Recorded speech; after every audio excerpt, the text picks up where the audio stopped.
Hello दोस्तों, आज की वीडियो में हम लोग बात करने वाले हैं पीईटी एग्जाम के बारे में, जिसको जनरली पेट एग्जाम भी बोला जाता है। इस वीडियो में आपको पेट एग्जाम के बारे में पूरी जानकारी मिलेगी। इस वीडियो में हम लोग जानेंगे कि पेट एग्जाम क्या होता है, पेट एग्जाम कौन दे सकता है, क्या योग्यता होती है, पेट एग्जाम के लिए एज लिमिट क्या है, पेट एग्जाम को अप्लाई करने में कितने पैसे लगेंगे, पेट एग्जाम में किस तरीके के प्रश्न पूछे जाते हैं, क्या एग्जाम पैटर्न होता है, पेट एग्जाम देने के क्या फ़ायदे हैं, अगर आप पेट एग्जाम क्लियर कर लेते हैं तो आपको कौन सी जॉब मिलेगी।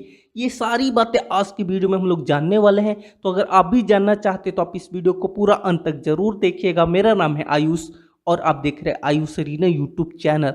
तो चलिए बिना टाइम वेस्ट की वीडियो को शुरू करते हैं। आइए सबसे पहले हम लोग जान लेते हैं कि पेट एग्जाम होता क्या है। पेट, जिसका फुल फॉर्म होता है प्रिलिमिनरी एलिजिबिलिटी टेस्ट, ये एग्ज़ाम यूपी ट्रिपल एससी द्वारा कंडक्ट होती है।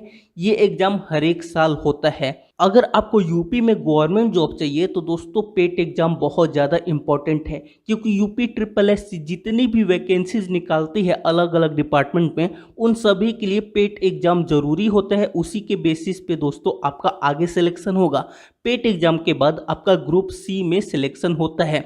आइए अब हम लोग जान लेते हैं कि पेट का एग्जाम कौन दे सकता है, क्या योग्यता होनी चाहिए। तो पेट एग्जाम देने के लिए आपकी मिनिमम क्वालिफिकेशन क्लास 10th होनी चाहिए। परसेंटेज का कोई क्राइटेरिया नहीं है, परसेंटेज कम हो ज़्यादा हो कोई मैटर नहीं करता। अगर हम लोग एज लिमिट की बात कर ले कि एज लिमिट कितनी होनी चाहिए, तो इसमें आपकी जो मिनिमम एज लिमिट है 18 साल और जो मैक्सिमम एज लिमिट है 40 वर्ष होनी चाहिए। ओबीसी को 3 साल की छूट, एससी एसटी को 5 साल की छूट मिलती है।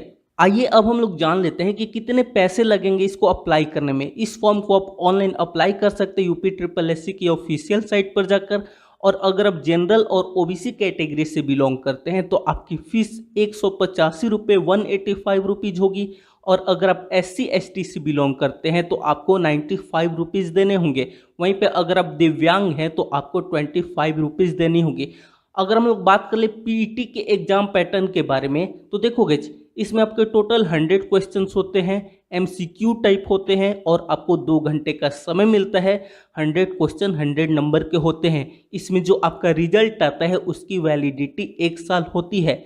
अगर हम लोग सिलेबस की बात कर ले कि किस टाइप के क्वेश्चंस आते हैं, तो देखो इसमें आपके हिस्ट्री से रिलेटेड प्रश्न आते हैं, भारतीय राष्ट्रीय आंदोलन से जुड़े हुए प्रश्न आते हैं, आपको भारतीय संविधान, इसके अलावा economics, geography, general science, general Hindi, mathematics जो प्रारंभिक गणित होती है, इसके अलावा दोस्तों रीजनिंग, जनरल नॉलेज और करेंट अफेयर्स से रिलेटेड प्रश्न आते हैं। अब हम लोग जान लेते हैं कि पेट एग्जाम क्यों होता है, इसका क्या फायदा है। तो देखोगे यूपी ट्रिपल एससी जितनी भी वैकेंसी निकालती है उन सभी के लिए पहले क्या होता था, पहले आपको 2-2 एग्जाम देने होते थे। सभी वैकेंसीज के लिए पहले आपको प्री देना होता था, उसके बाद अगर आप क्वालिफाई करते थे तब आपको मेंस एग्जाम देना होता था। लेकिन पेट एग्जाम होने के बाद से ये हो गया कि अब आपको प्री एग्जाम नहीं देना है।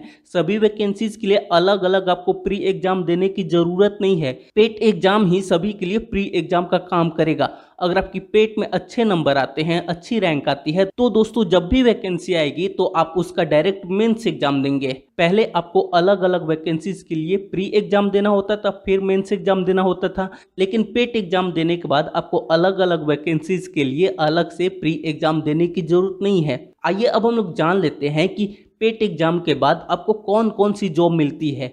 तो देखोगे यूपी ट्रिपल एससी जो भी वैकेंसीज निकालती है, जैसे फॉरेस्ट गार्ड का हो गया, आपका लेखपाल का हो गया, बीडीओ का हो गया, स्टेनोग्राफर का हो गया, टेक्नीशियन का हो गया, ऑडिटर का हो गया, जो भी वैकेंसी यूपी ट्रिपल एससी निकालती है उन सभी में आप जॉब कर सकते हैं। बस शर्त यह है कि आपकी अच्छी रैंक आनी चाहिए। इसलिए दोस्तों आपको बहुत अच्छी तरीके से तैयारी करनी पड़ेगी।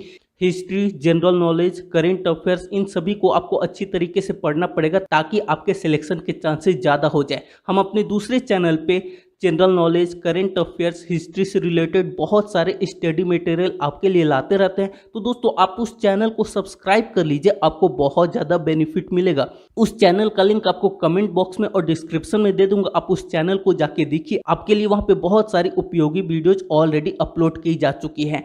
तो उम्मीद करते